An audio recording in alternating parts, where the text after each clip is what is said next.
Now let's change the text color of the H1 and the H3. Right now it's that dark default Bootstrap color. We'll go in here. And we could do H1 color white and H3 color white and refresh. And we get white text just like that.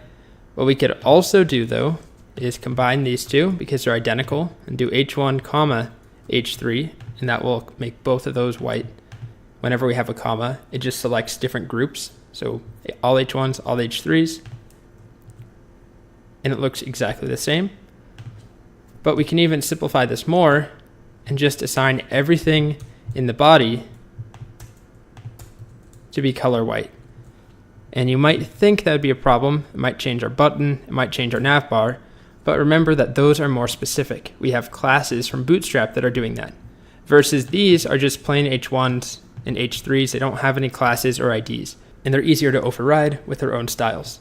By setting the body color to white, the H1 and the H3 inherited that color, and everything else did as well. It was just overridden. So if we inspected, let's say, this button, and we take a look when we select it, and you see that color is set to this color 333 by the class button default. But if we keep scrolling down, you'll see that the body right here is set color to white, and it just happens to be crossed off.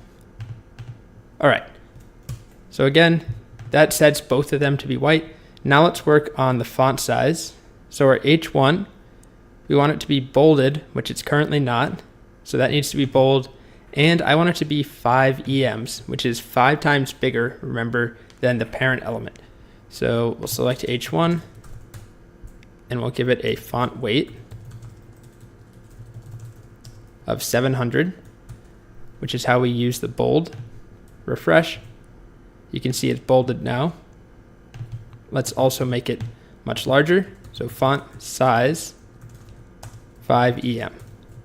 Now go back. And there we go. So that's looking closer now. This ratio between the H1 and the H3 looks exactly the same. We don't need to do anything to the H3. Let's now get the image to behave the way that we want it to. And to do that, I'm going to show you something that we haven't seen before. I'm going to move the dock to the right side. And if I inspect the HTML element or the body, you'll see that both of them stop before the end of the page. So about right here, that's the end of the HTML document. So when I tell my image to cover the body, and I set its background size to be cover and background position to be center, it takes into account the size of the body. And when the body ends right here, it behaves differently. What we'll do to fix this is we'll give the HTML element a height of 100%, which means take up 100% of the container, which is just the entire document window. HTML height 100%. And we'll go back. Let's make it full screen now and refresh. And our image works the way that we expect it to. And I shrink down, and that looks good to me too. Now we have two main things left to focus on. The first one is the HR. It's way too wide for us. It's supposed to be a lot smaller. And then I also want to focus on the font here.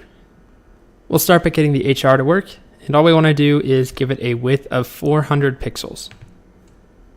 So in our CSS, we'll select HR, do it at the bottom.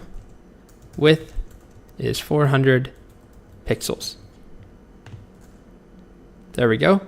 Another thing that I'll do that's a little bit sneaky that you may not have noticed is I'm going to go in here and give it a border on top, 1 pixel solid, and then I have a color here, which is F8, F8, F8, and then a border bottom as well, which is 1 pixel solid, and this will be a transparent color, 0, 0, 0, 0.2. So this will give it the effect of a shadow. So pay attention, it's really hard to see. I don't even know if that will pick up on the screencast. But what we have is a border, and then right below the border, a light gray line that makes it look like there's a slight shadow. It shows up a little bit better over the lighter colors. Okay, so if you can't see that, you'll have to trust me, or you can get rid of the background image and it will be easier to see there as well.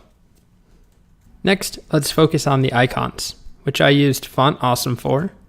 So I have it open, fontawesome.io, and we'll just get the CDN here as well. If you click on Get Started, there's a CDN that you can just copy there, put that in our application. You can also just do that up top, save, and then we'll take a look at the actual icons. And the first one that I know that we used is a paw. And to do it, all we need is I class equals fa dash paw. So I put that inside the button. So if we go to the button right before Get Started, I added that in. Now if we go back and refresh, you can see we have that little button there, and we have a paw print. Next, we have two icons here for sign up and log in. And those two, I remember what they are, so I'm just going to do that here next to sign up.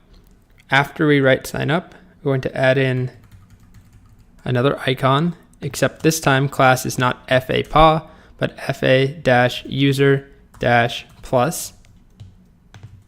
which gives us that icon with the plus sign. And login is the same thing without the plus, so fa-user. And we have those two icons.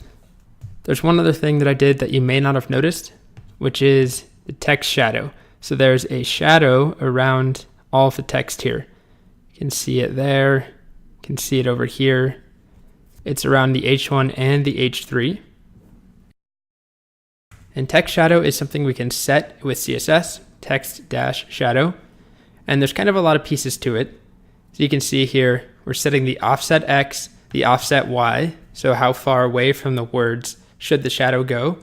Then we're also setting the radius of that blur, so basically how thick should it be, and then the color. And the shadow that I'm using is a little bit complicated. There's a lot of pieces, so I'm going to go and type it one piece at a time in the CSS file.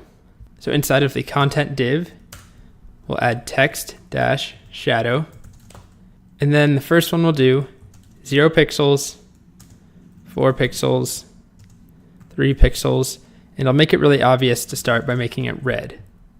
And if I refresh, there's the shadow that we're adding first. Now I'll go and add the second one with a comma and indent a little bit. And then we want 0 pixels, 8 pixels,